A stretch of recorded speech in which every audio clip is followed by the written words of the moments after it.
Hey, it's Jordan with the Laundromat Resource Podcast. This is show number 21, and I'm super excited that you're here today because today we're talking with Ken Wimberly, who is just bringing lots of love today. You'll get that when you listen to the interview. But not only is he bringing lots of love, he's bringing lots and lots of wisdom. And man, I know that you're going to benefit from this. I think both through your business and personally. He's got some really great ideas and things that he's doing to help people personally as well. And I think you're just really going to pull a lot of value out of this. I really, really hope that you find something that you can take action on. I just want to remind you every week that we are about action because it's through the actions that we take that we create the value that's going to give us what we're looking for in life. Whatever your goals might be, man, you know,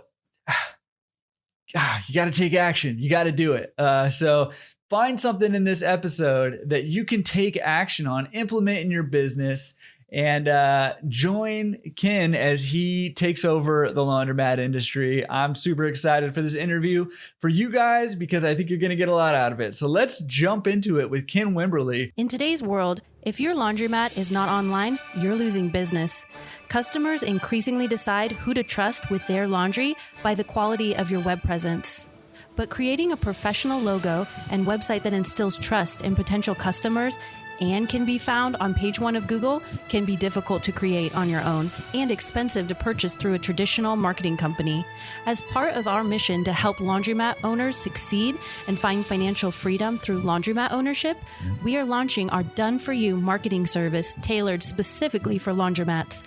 After ranking number 1 on Google with our own laundromat website and consulting with many others to help them do the same, we guarantee that we can build you a professional website that ranks on page 1 of Google within 6 months.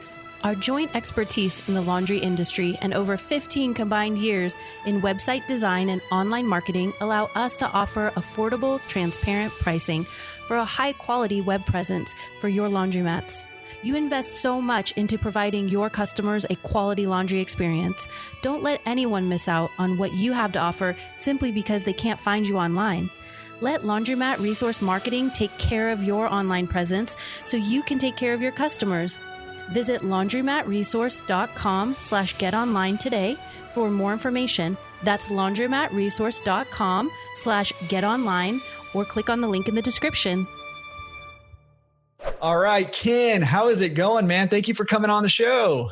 Dynamite. Thanks so much for having me. I've been looking forward to this. Oh man, I'm super glad that you're here. And I'm just excited about the love that's coming our way this episode. I can't wait to jump into it. But before we get into all of that, why don't you tell us a little bit about who you are, tell maybe your background a little bit, and then we'll get into how you got into the business from there. Yeah, sure thing. So Ken Wimberly, I'm walking around on my 50th year on Earth now. I'm 49, so I guess technically that means I'm walking on my 50th year here. I have been a entrepreneur in a few different spaces over the past 20 years.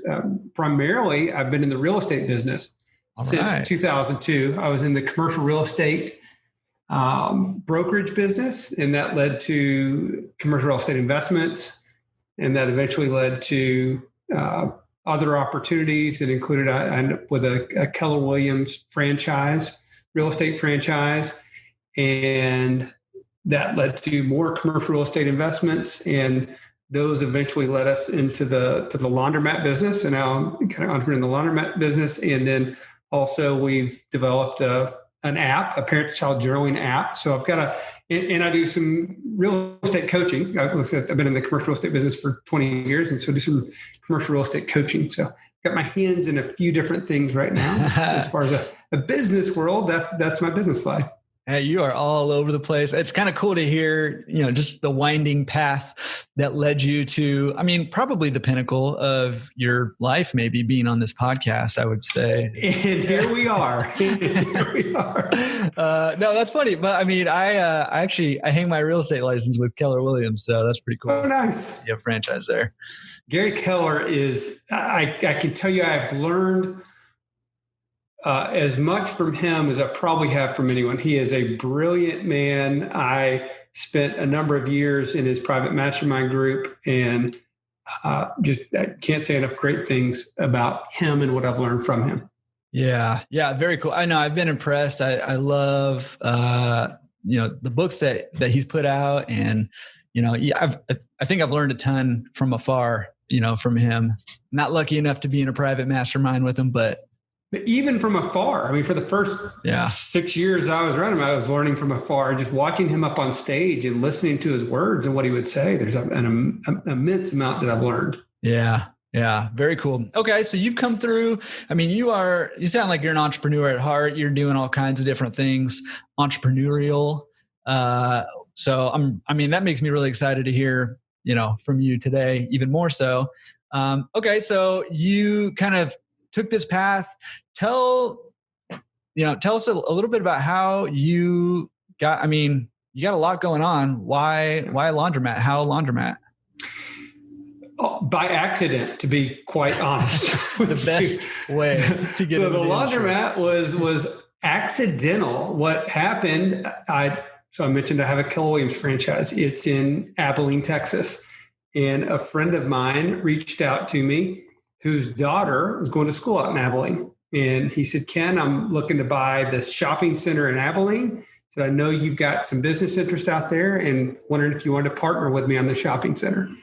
And so I said, okay, I'm interested. Let's kind of look at the deal and get the facts. We'll figure it out. Mm-hmm. And so I went and toured the center with him and had a fair amount of vacancy in it. And so I said, let me see if I can find some tenants for this, right? Because that's how we're going to bring value to the shopping center. So we can find some tenants. And I went shopping for tenants. And through that journey, I was at a real estate conference and met a laundromat guy. And I pitched this shopping center to him. And he said, look, let me run some demographics, run some numbers. I'll get back to you. And he gets back to me. He says, Ken, your shopping center is like the perfect center for a laundromat.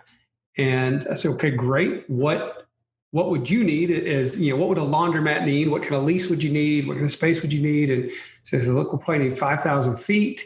We'll need a 10-year lease with 2 or 3 5-year options on it. Yep. And, we'll need that start get going. It's perfect.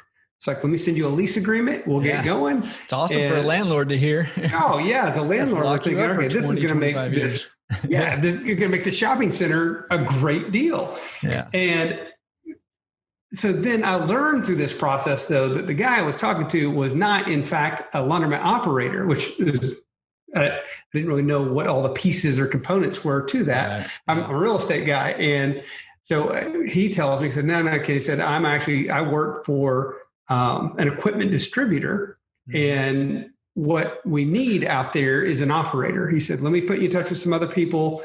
And, he worked for an equipment manufacturer. So he put me in touch with the distributor for that area and said, see if these guys, have an operator. And they didn't. They love the site. Like, yeah, it's a great site, but we just don't have anyone as an operator right now. And so I went to this guy that brought the shopping center deal to me. He said, hey, what do you think about us, becoming the operator of it? He said, man, I'm way too busy, too many irons of fire, don't have the bandwidth for that. Yeah. And so I ended up going to another friend of mine that is a partner of mine in several real estate deals, and a guy I've known for many years said, hey, what do you think about the laundromat? Interesting. We started talking about it. And we happened to run into the same guy at another real estate conference. And so I said, let's go talk to this guy. So we started talking to him and asking him about the industry in general. I started studying it a little bit. And my buddy and I were both pretty interested and intrigued by it. But the challenge with us is we are both more visionary, big picture starters and planners is what we are. And both of us realize that it's important to know your strengths and your weaknesses. Mm-hmm. And both of us realize that, hey, we're great at the vision, at maybe setting something up, but to operate it and run it, that's not us. So we needed a third partner. And both of us have wanted, I've been wanting to be in business with this one guy for a long time. I'd known him for many years. He used to run, in fact, all of the operations of KW Commercial. That's how I met him. when he ran on the operations, and he's a West Point grad, special forces guy, and just an amazing operations person. And so I went to him. Good guy to be in business with. Yeah. He's a great guy. And so Jason and I went to our third partner, Sky, there and said, hey, how'd you like to study this industry with us? We're thinking about the laundromat industry. We need an operator. And would you be interested in considering that? And so I said, I'll consider it. So that started our journey of then going to some trade shows. We went to a couple of equipment manufacturer demonstrations where they kind of walked us through the potential financials of a laundromat. Mm-hmm. Here's what you need to know. Here's what a good laundromat operator looks like. Here's what a not good one looks like. Mm-hmm. And we started studying the industry. We started kind of reading the industry trade magazines and paying attention to that and learning about it. And the one guy that we had met initially kind of became our advisor and kind of consulted that process. And then we got connected with the local distributor and started to form our little laundromat team. And that one building that my friend had invited me to buy, we ended up dropping that deal. But another one came up like a half a mile down the road. And so myself and my two laundromat partners ended up putting a syndication together. We bought this 50,000 square foot shopping center. And that's where we put our first laundromat. So we made plans. We ended up building a 6,200 square foot laundromat and put it in the shopping center that we owned. And so now it's been open about 10 months so far, almost a year, coming up on a year. Awesome, man. That's a crazy story, just coming from, out of nowhere. And I see what you mean by it was on accident, but maybe originally it was by accident, but then it was by design. You went out kind of looking for it after that. Yeah. We stumbled on the opportunity accidentally. And then it was a whole lot. We studied the industry for a solid year before we pulled the trigger on it. It was a while. It took a long time of us really making sure this was something that we thought that we wanted to do. And then for each of us, we wanted, so the economics looked promising. We thought, okay, we think if the economics do what our consultants say, what the manufacturers say, if they end up like that, it's positive economics. But honestly, none of the three of us wanted to be just a laundromat operator. We wanted something that could make a difference. Right. We're all at the stage of our lives where we want to have a bigger impact on the world rather than just, making money. Mm-hmm. And so we created with our store a concept that ultimately we want to be the Chick-fil-A of laundromats. Like when kids drive by, they're like, I want to go to Laundry Luv. I want to go to Laundry Luv. And so we designed our store with a built-in children's play area in the corner of our store. And it's really, really cool. So kids can come in, they've got little games and tables they can sit down. And ultimately we'll end up with a bigger kind of play space in there. But we started small with this. And then next to that, we built a children's library in our store. Cool. Yeah, so we partnered with the Laundry Cares Foundation and the Clinton Foundation and are bringing books in every single month so that kids can read.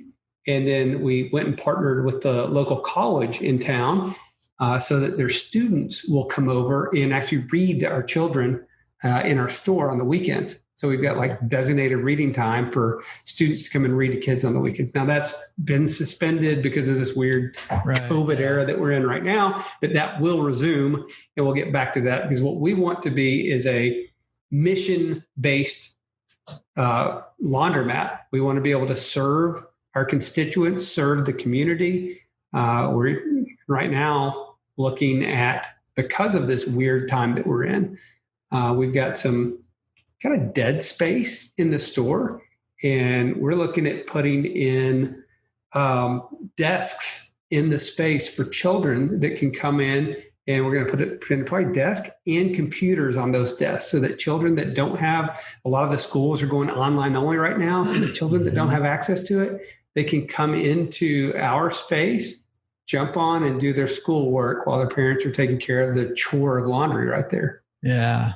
Very cool. I mean, I love, obviously I love the mission-based, approach to doing a laundromat. I love that you went out and, you got enough space to be able to do more than just laundry there, right? You're not really trying to create a laundromat as much as you're trying to create a space for the community to come together, finish a chore, but also do it in a way that is enjoyable and it facilitates community really, and learning and growth. And I love all that. We had one of my business partners has a mentor that has some laundromats down in South Texas. And so we went and toured his facilities as we were thinking about ours.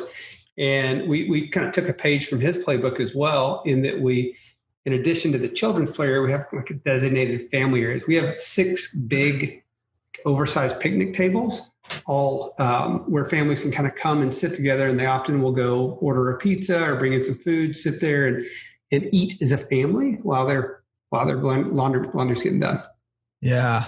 So cool. So cool. I mean, can you tell me, I'm sure the response has been super positive. Can you tell me a little bit about how, what customers are saying, especially when you first opened up, and, it's pretty different from the, prototypical laundromat experience. So every single day people come in and they'll start looking around and look, because it's bright, clean. I mean, we're really big on being clean, really well lit. And they look around, and when we did it, we had a designer come in with us. So it was an interior designer come in and help us design the color scheme and the layout so that it looks beautiful. And people come in, they're like, this is the nicest laundromat I've ever been in. Like, I will never go anywhere else. And so the feedback is amazing. We're staffed. So with that size of store, we always have someone on staff at the store, and our staff is trained really, really well. That's what Skylar has just nailed, is making sure that our staff is trained to take care of our customers. And we've got like 120, 130 5-star Google reviews, so that people are on there just talking about the staff is wonderful, the stores are clean, the equipment is new, and it's fully functioning, it works great, and people leave happy. So we're grateful for that. That's what we want. We want people, come on, doing laundry is a chore. It's not something that any of us really want to do. Like, not most of us, we don't love to do that. And so it's a chore, but people come into our store and it's like a second home. It's nice. It's something where they're appreciative of being in the store.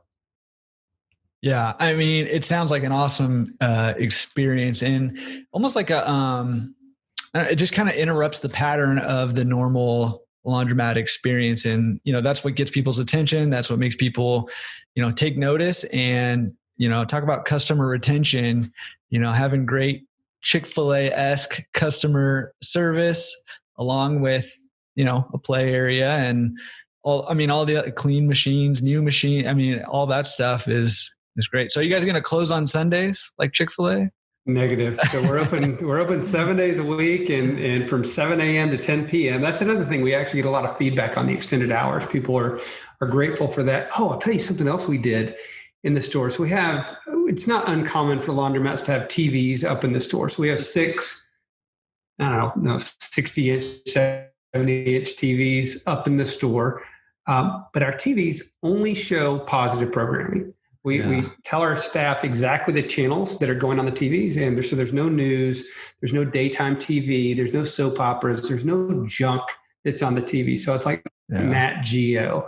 We've got a sports channel, we've got the Disney channel, we've got the home improvement channel, things like that with positive programming on it. So that my partners and I both, we all kind of came through a very last 10 years, a big environment of positivity and growth-minded mentors and people around us, and we want to be that for other people. So when people are in our store, we're going to do the little things that can increase positivity in the world. Yeah, that's killer. And because I do think, I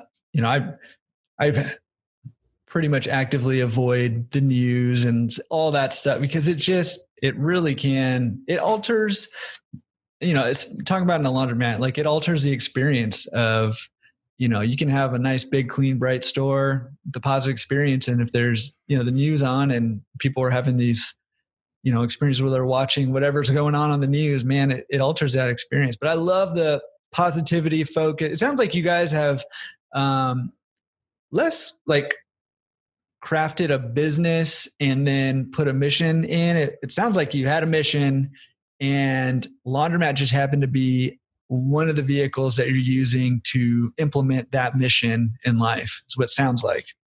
We thought long and hard about what, it's yes, the three of us as partners are very mission-based and focused on service and helping others. And this was a wonderful vehicle for us to go about and do that. Yeah.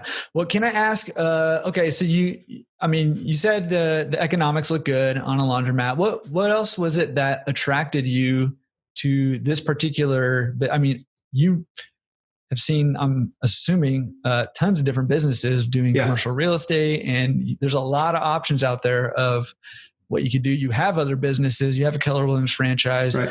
So what else was it besides the economics that attracted you to Laundromat?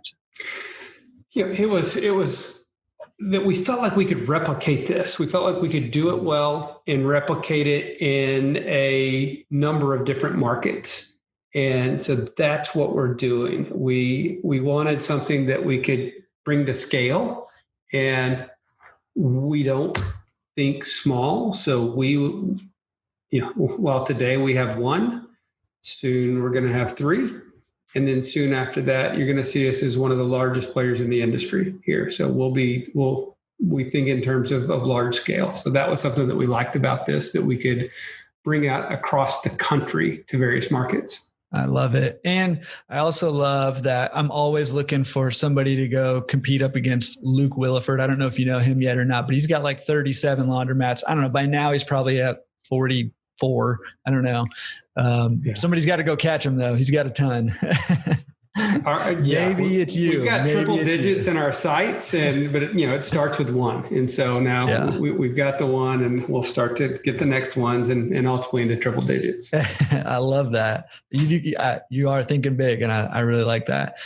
Okay. Well, it sounds incredible. You got one, but you got one real big one. And you got two more in the works. Can you tell us a little bit about that? Two more in the works with potentially two more behind that is what we're doing. So we just spent last weekend doing site selection in another market, and we identified our next two locations. And then we have two more that if that market proves that it can handle a total of four, we'll move in with four in that market.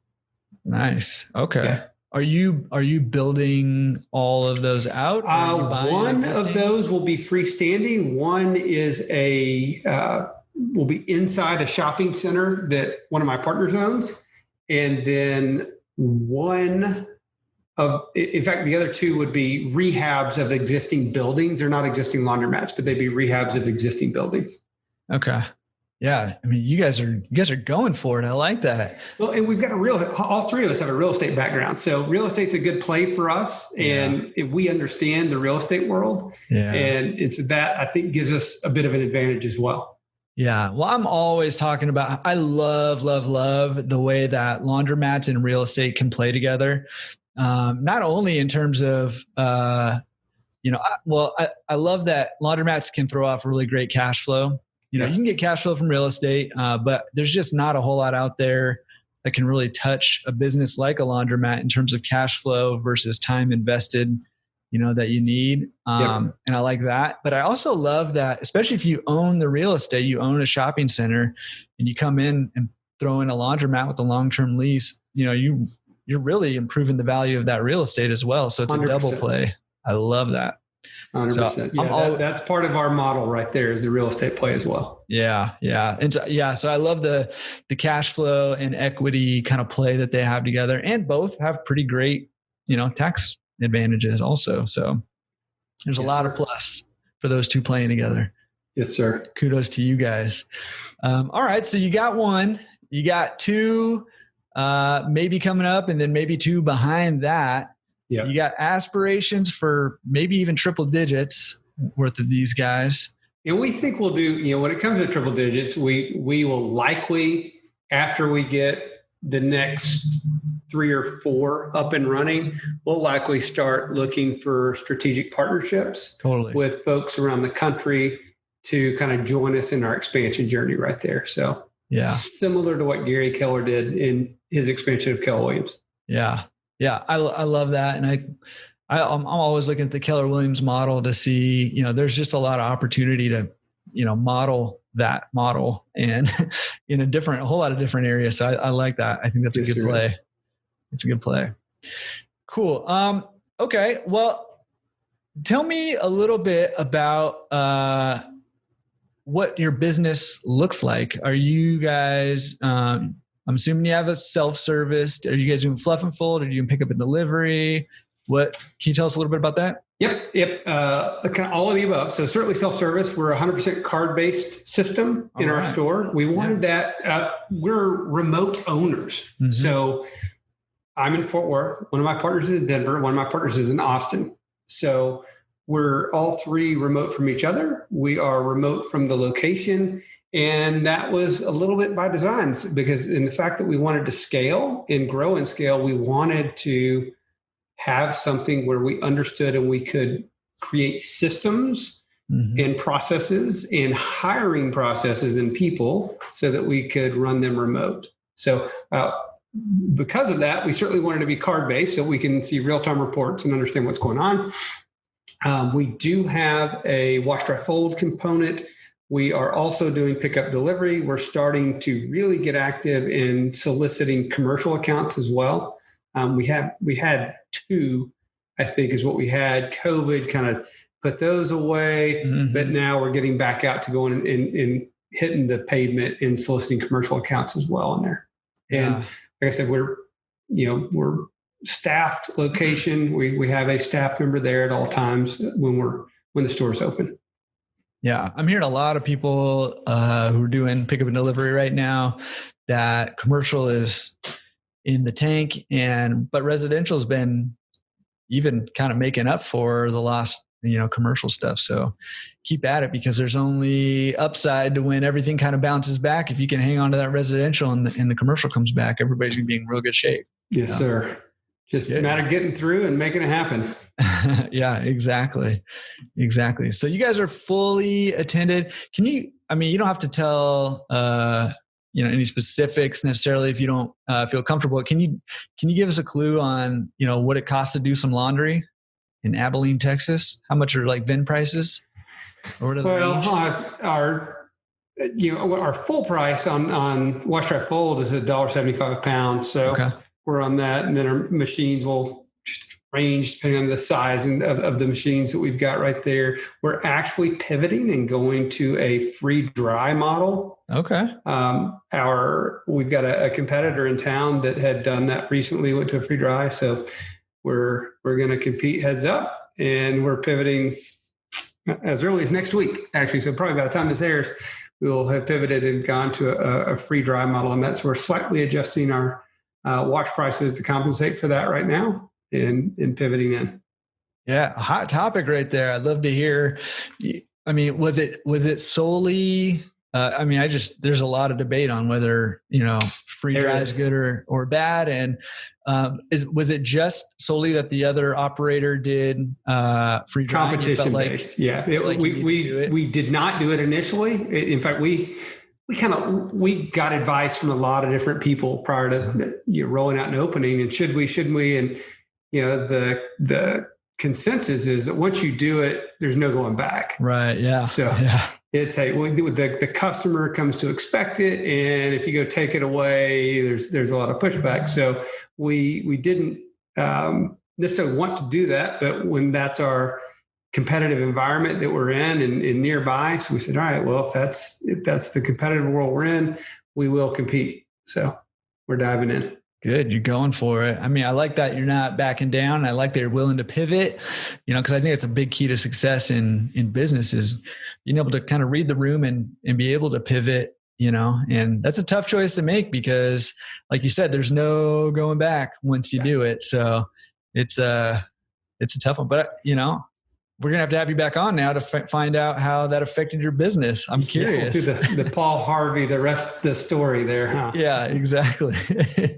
Exactly. So you guys, okay. So you're all card. Can I ask you this? How far is the closest one of you guys to the laundromat? You said you're all remote. Yeah. 2 hours. 2 hours? Is that you or is that I'm 2 hours. Okay. My operating partner is probably closer to 3 hours. Okay. The one in Austin? Yeah, he's about 3 hours. And then our other partner is in Denver. Yeah. So he's got to fly. Now, I will say that we have a local manager in the town that we're in. So we've got a local manager there who is, it's actually my operating partner's father that is our local manager. He'll be our first regional manager as we continue to grow. Nice. And so he's there and he's on site in town. So we do have that local leadership in town right there. And through him and through our operating partner, they're training the employees that we have right now to step up and take that managerial role as we continue to grow. Yeah. Yeah. I mean, a lot of the guests that we've had on here who are owning multiple, 3+ laundromats, who are just killing it, who are doing awesome right now. One of the big common factors that all of those owners have is a solid manager that can help them run their businesses. So, I mean, that's crucial to have, especially if your aspirations are to get triple digit. I mean, you got to have those guys in place. And look at that in any business, right? Not just the laundromat business, but if you want to be able to run a business where you don't have to be there operating it as you've got to have a great staff in place. And really that great staff needs to be led by a great leader right there. So yeah, people is the key to so many businesses. Yeah, it totally is. It totally is. And in fact, one of our guests, Brandon Understall, he was talking about how he heard, when he was getting into the business, how having great people was like the key to having a great business. And he was like, I didn't really buy it. And he's like, then I got into business and I was like, oh my gosh, you have to have great people, in order to have any kind of success. And especially if you don't want to be there all the time. Right? Well, smart businesses take the approach that their first customer and their ultimate customer are their employees, because their employees are the ones that are the front line with the customer. And if you treat those employees and team members like valued assets, valued people on your team, then they're going to treat your customers like that as well. And as you know, in this business, it's utterly important to treat the customer with respect, because so many times, folks are just not treated with respect, and just out in the world in general. And when they come into your store and they're treated with kindness and respect and gratitude, that goes a long way. Yeah, it goes really long. I mean, ask Chick-fil-A, right? Like they built their whole business model off of that, and it's worked great for them. How are you doing training of your employees? Are you doing that? Is your operations guy going into town and doing it? Are you doing it? Yes, he goes into town and trains. He does that fairly frequently. He'll go on site and work, hand in hand with them. But he's also Zoom. If there's one thing that COVID's kind of done for us all, it's gotten us super familiar with like a high utilization of remote learning and remote work. So we can Zoom in and do lots of training just on that. And then we're starting to actually record what's being done. So we can create video libraries of, hey, this is how we do this function. This is how we do that function. And there's a lot of benefit to that right there. Yeah, huge, especially as you start to scale more and more, having a library of, short videos that you can send your employees through and show them exactly how you want it treating customers, what language you want them to use, what tasks you want them to do, how you want them to fold clothes, all of that stuff, how the organization of your wash, dry, fold and your pickup delivery, how the software, all that stuff can be standardized in a video and archived that you can just kind of send them through a course. That's great. It takes a lot of work to get it done up front, yet once it's done, it's done. Yeah. You have this evergreen library. Yeah. Yeah. And especially as your aspirations are to grow, exponentially, man, it's well worth the effort to get in there and create that. I love that. Yes, sir. Yeah, man, it's so exciting. It's pretty cool to hear. I don't know. I mean, it sounds like you have done a lot of careful thinking and planning and mission crafting, and you've done an awful lot of work already. And you're only 10 months into it. You're not even a full year into the business yet. I love that. Lucky that I have two really amazing partners. That's in. There's such truth to the statement. 1 + 1 + 1 doesn't equal 3. It can equal 7. Yeah. Right. And I feel like that's the case with us. You take the three of us, and each of us have individual strengths. Mm-hmm. You put the three of us together, and it's a really, really good combination. So I'm super grateful for that. Yeah, especially when you have in that mix, when you have both the visionary and the operations, component. I always struggle. I'm way more on the visionary side, the big picture. My wife, it drives my wife crazy. She's very operational oriented. But I'm always like, oh man, I want to do this crazy idea, and I'll run off and I'll start doing it. And then I'm like, well, I don't want to keep doing it. So now I got to find somebody else to do it for me because I have these other ideas that I want to get working on. I wouldn't know anything about that. But I think, I want to say it's in the book Traction, where they talk a ton about that and having both components. Traction and rocket fuel. Yeah. So both really dig into that. Yeah. Yeah. And, I think having both of those, that's probably a huge key. You guys went out, recognized that, you and your first partner were both visionary, big picture guys. And you said, we got to have somebody who's operational, who's going to think about the details, who's going to keep things running. When we're ready to start building 2 and 3 and 4 and 5 and 20 and 30 and 50, somebody's got to make sure these things keep going, because you can build them, but eventually they're going to run themselves into the ground if nobody's taking care of them. So that's it. Yeah. Killer. That's probably the smartest thing I contributed towards all of this, was just recognizing that we needed a really great operator and having that person in mind. And it was a blessing to me that we were able to get in business together, because I had actually tried to hire him for another business of mine a number of years ago, but he just wasn't able to relocate from Austin to Fort Worth. So this worked out very well, where we could do it remote. Yeah. Yeah.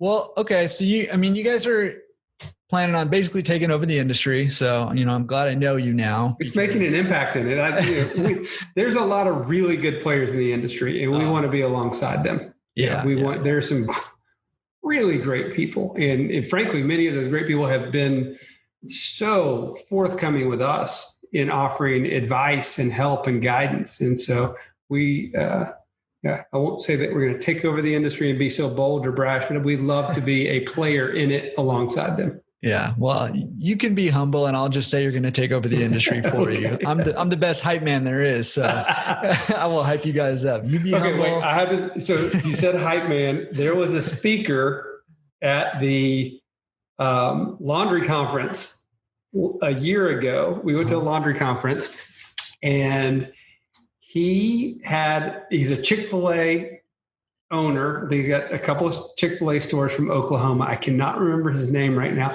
You'll have to Google it and find this guy. But what made me think, you said the best hype man. He had hands down the best speaker intro I have ever seen. It's like a 2-minute video that he plays before he comes on stage. You got to Google it. If I can find it, I'll send it to you. I'll put it in the show notes. Oh, it's amazing. You need to get one created for yourself like that. Yeah. That's great. Well, I'll have to check it out for sure. I'll look it up, and if I find it, I'll put it in the show notes so you guys can watch it too. Because that sounds awesome. And then I'll look to figure out how to make one of my own. There's not probably a ton to hype myself up on, but maybe somebody with some creative spin can do some magic. $20,000 in a creative person can get that done for you, right? Yeah. I don't know if 20 is going to cut it. Yeah, that's right. It might not.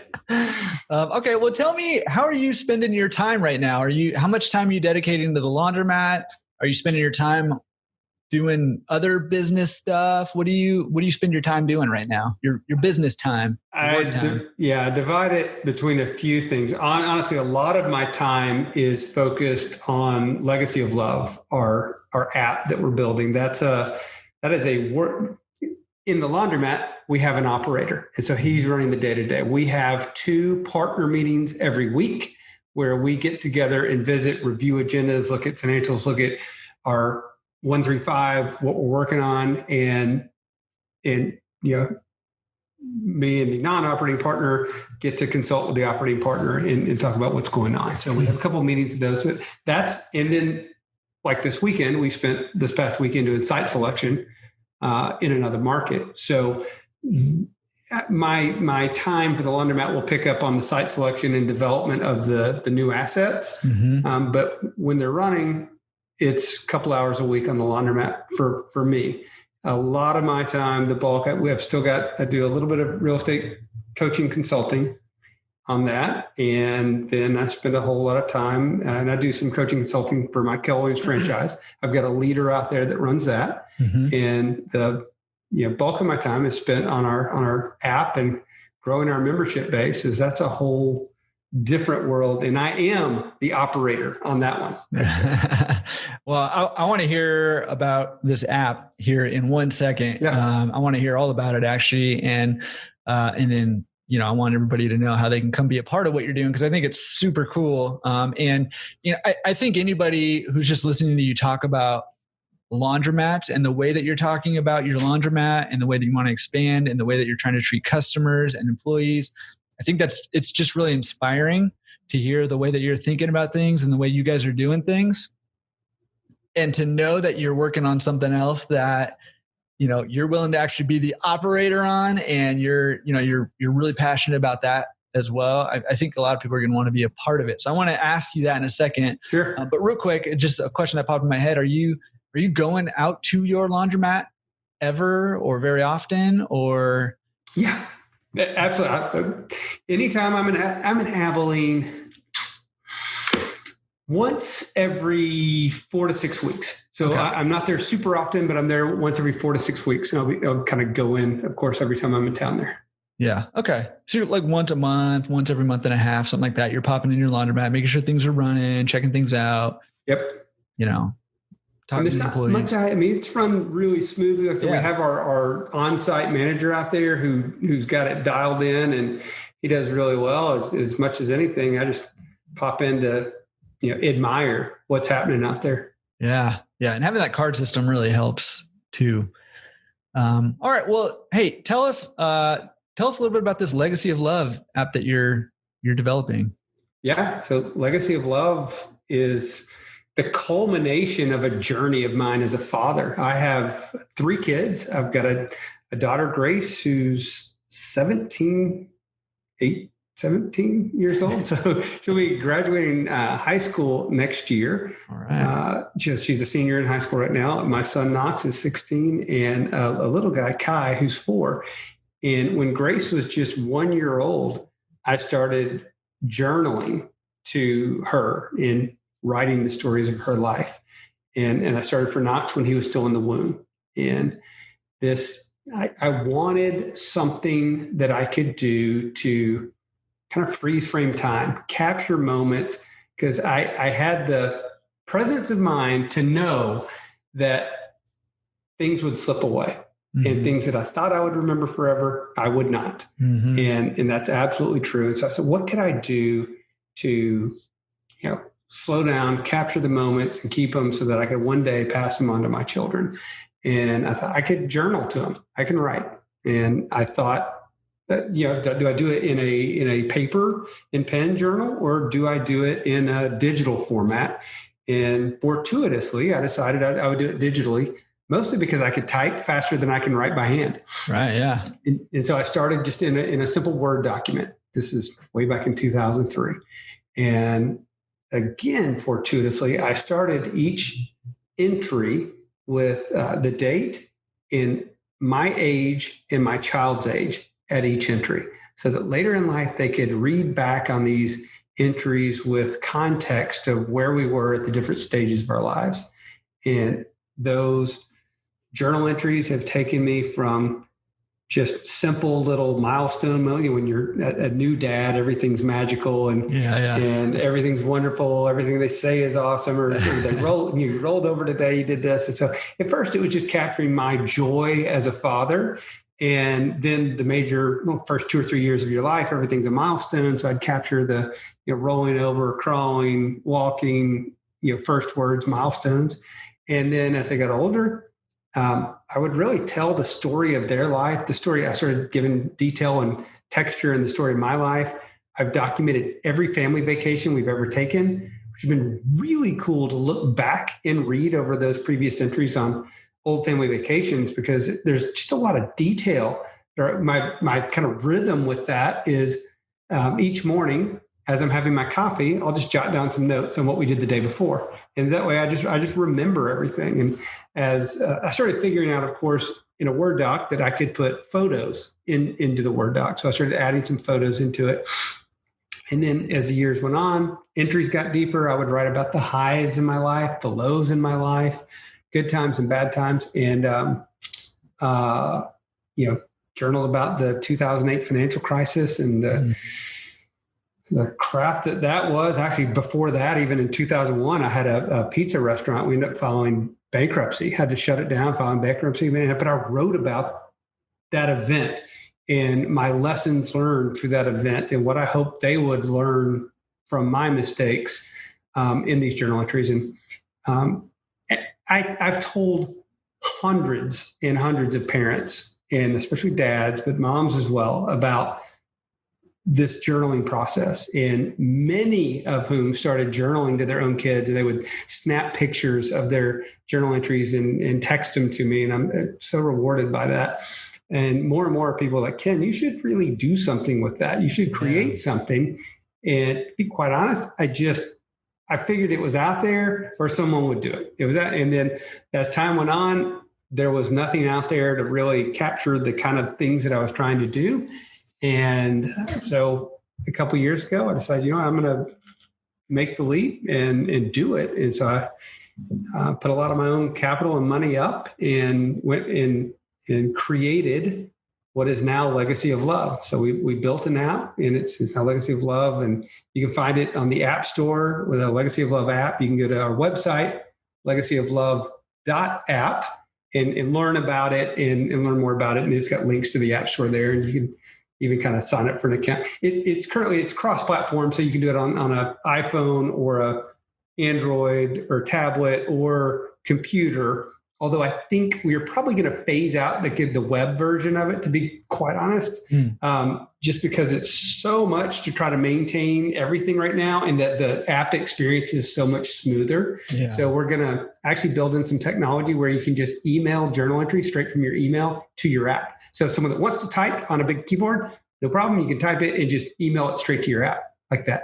But it's really cool because we built it to where the program automatically, you just enter your birthday, your children's birthday, it automatically calculates the date and the time or the age of you and your child at every entry. You can go backdate entries and it will auto, change the ages on there. And you can add photos, videos, voicemail, audio files. So think in terms, I know we've had at least 2 people have used this to record the final months of their loved ones, as they knew they only had a couple of months left.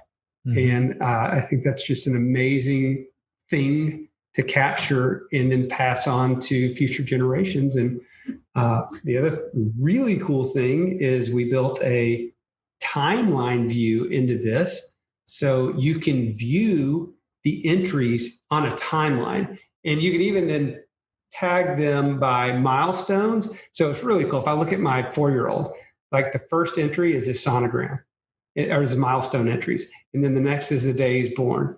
And then it's he rolled over and he's crawling and he's walking, and it's so, and I can see his age at all of these different things, to potty training on to he entered pre-K, to the different things that he's doing. And it's such a cool way for me to go down memory lane quite frequently and just look at my children's lives. And my intention all along, long before there was ever an app or a program with this, was that I would give these journal entries to my children at their high school graduation as 18 years of your life through my eyes. And that's what so Grace graduates next year, and he knows now, of course, since we created an app, we're out there talking to the world about it. They know it exists, but they've never seen an entry that I've written. It's going to be this private endeavor of me telling the story of their life.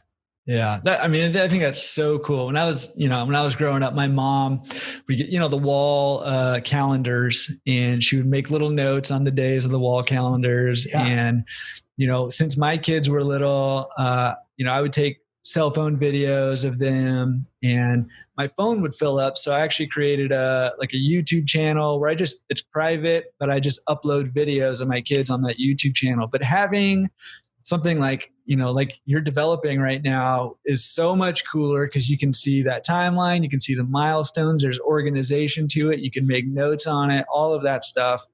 Super cool. I love that idea. Thank you. It's really, it's as rewarding for me as it ever will be for them.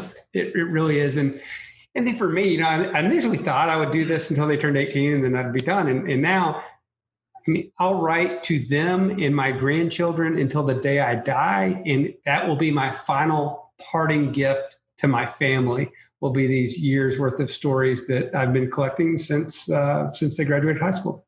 So cool. So cool. Well, I'm going to put links to it awesome.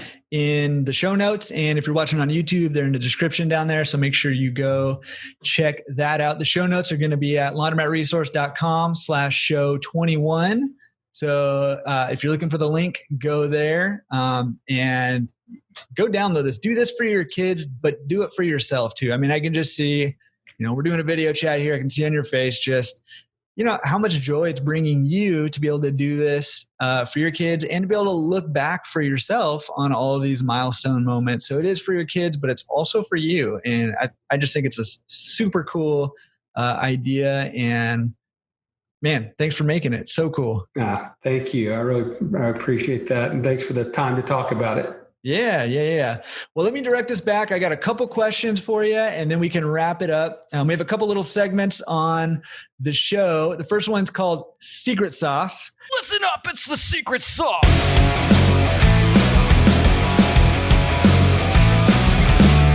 And Secret Sauce is this: what's one thing you feel like is working well in your business right now that other owners can implement into their business to help them, improve their business to succeed? Look, I think one of the hands down biggest things, and the advice that we received prior to opening, was treat every single person that walks through that door with the utmost respect. Mm-hmm. And that's what we've trained our employees to do. We treat our employees with respect, and that passes down. Our reviews are reflective of that. So I think that's probably the biggest thing I would say is start with that. Start with just treating everyone and getting to know their name and thanking them for coming in, helping them to walk from the door to the machines, carry their laundry for them, help them carry it out to the car, and just the little things like that of showing gratitude to the folks that walk through the door. Yeah, I think that's killer. And it seems that you're practicing what you're preaching. It shows in the way that you set up your business, and the way that you thought through, the way that you've even built your business, the actual, structure and foundation of your business, all the way down to how you're training your employees, practicing what you're preaching. And, if you got aspirations to have, over 100 laundromats, you're doing it right, man. And that's valuable secret sauce. Thank you. Thanks for sharing that. Pro tips. We got another little segment called Pro Tips, and it's directed more towards somebody maybe who's looking to buy their first laundromat. Do you have any tips for that person as they're on the hunt? They're ready to land that first one. As somebody who was there not that long ago, actually. Yeah, there's all kinds of resources to go and study. Number one, you join the Coin Laundry Association, start getting Planet Laundry magazine, reading every single episode of that, start looking at who the authors of those articles are in Planet Laundry, because it's a lot of these successful laundromat operators that are constantly writing these articles. Reach out to them, ask for advice, get a great distributor relationship. Go interview some distributors right there, get a great distributor relationship, and just start learning, asking.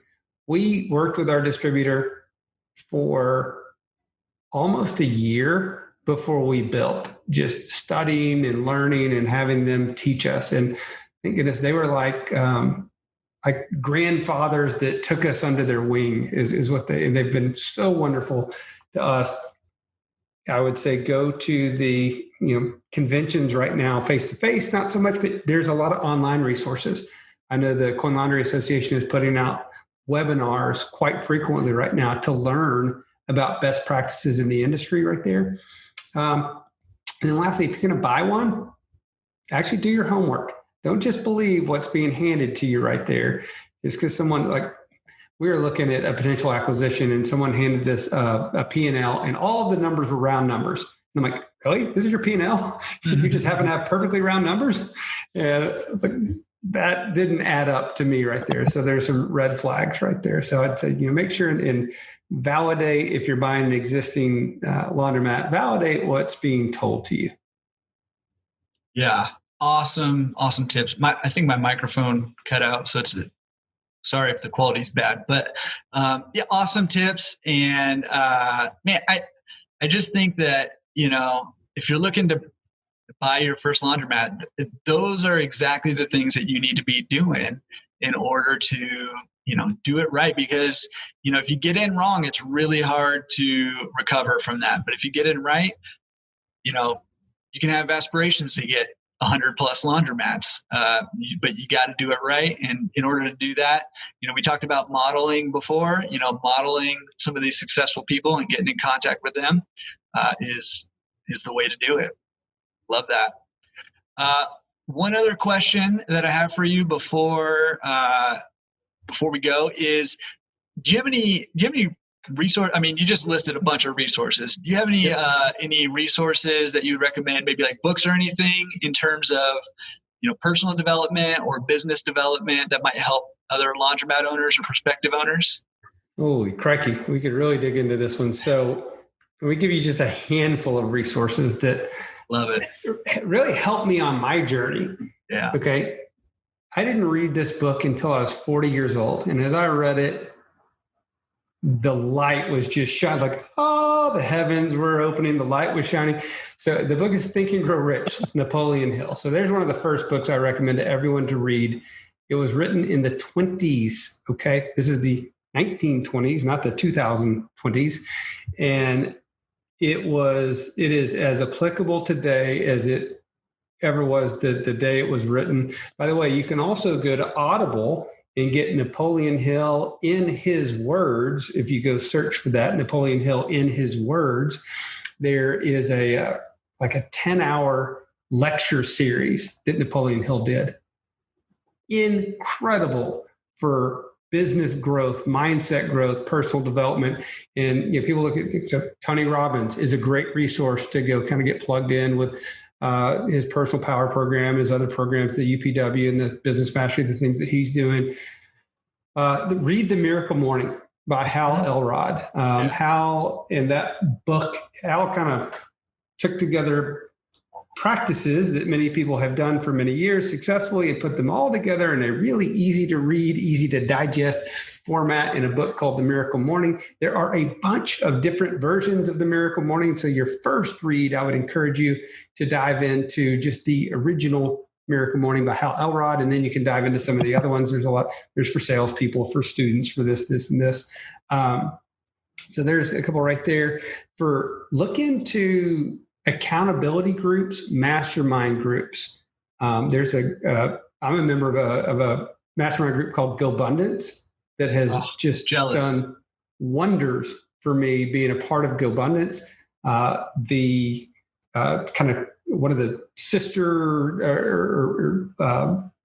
groups to GoBundance is called M1, which is it's run by Rock Thomas, incredible mastermind group. But to elevate yourself and to associate yourself with higher thinking people, high-minded people, positive energy people will start to change your world. And it's, we've all heard it a million times that you become the average of the 5 people you hang around the most. And there's a reason why we've heard it hundreds of times, because it's true, right? Certain truths of life are just out there. And when you're a part of these type of mastermind groups, those are the people you find yourself hanging around with a lot. And so I think I could talk for hours on this subject, but that's where I would start with a few of those books.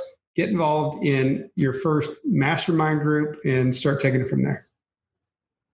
Laundromatresource.com/mastermind if you're looking for other laundromat owners to mastermind with. But I love everything that you just said. We're just going to have to do a whole nother episode talking about more of this, because I love all this stuff. I read all those books multiple times, probably once a year. I'm into Miracle Morning. I'm into Think and Grow Rich on Audible all the time. And killer. Well, I'm glad you make the good point, rereading the books. Yeah. So for many years, when I first started reading a lot, I just kept reading new books and new books and new books. And now I spend most of my time rereading books. Yeah. Because there's so much to get back out of them when you read them the second, third, and fourth time.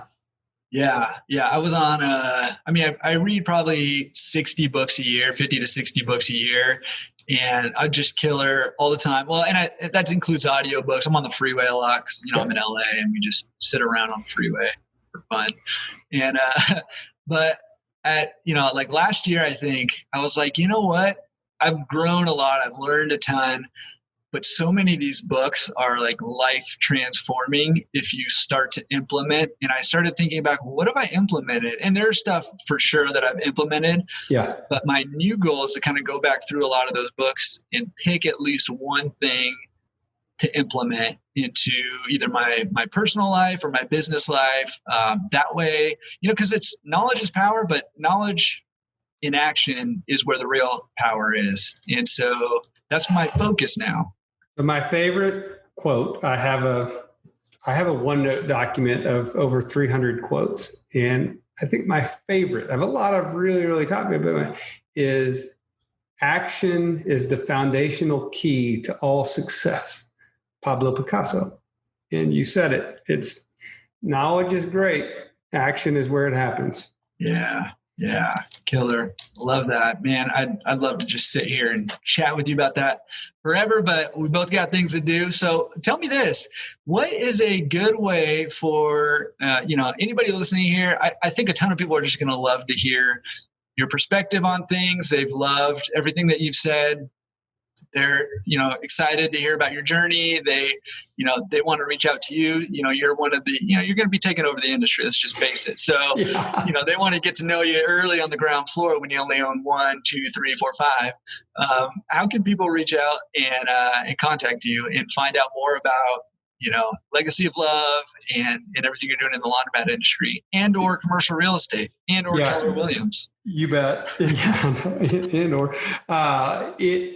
for our websites for Laundry Luv, LUV.com, LaundryLuv.com, Legacy of Love, LOVE.app.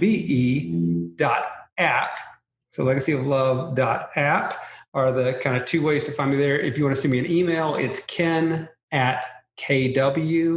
Netlease, which is NETLEASE.com. So it's ken@KWNetlease.com. Those would be the great ways to get in touch with me, especially if someone's, wants to kind of be on our radar as we get ready to do our expansion here in the next year or two. Love to make connections with people early and just start that journey. Like I said, we went through for a good 12, 18 months getting ready before we did our first deal. So happy to connect with anyone that would like to. Be careful what you wish for, because I've been hearing from pretty much everybody who's come on the podcast that lots of people are reaching out. So hopefully you don't get swarmed. But Ken, man, we didn't know each other before this, but I am incredibly excited for you and your partners for what you're doing. But I just feel very privileged to have gotten to spend this time with you, getting to know you a little bit. I'm excited for what you're doing. And I hope that you remember my name when you take over this industry, at least, and remember the little guy over here. But seriously, it's been an honor and a privilege. Thank you so much for coming on. It has for me. And I love what you're doing for the laundromat owners, for the industry right there. I think it's an amazing service you're providing. And I'm grateful for you for doing that. Appreciate it. Well, hey, we're going to have you come back on to talk to us more about personal development, and to talk to us more about free dry, and to talk to us more about legacy of love, and to talk to us more about commercial real estate, and et cetera, et cetera. But in all seriousness, I would love to have you on to talk about some of that stuff, especially commercial real estate, because I do think it goes hand in hand with laundromats. So yeah, it does. We can definitely set a follow-up down the road. I'd love to come back on and kind of with an update of what the world looks like. Yeah. Who knows, man? Who knows what the world's going to look like? But thank you again for coming on. Really appreciate it. And we'll talk to you soon. Sounds great. Thank you.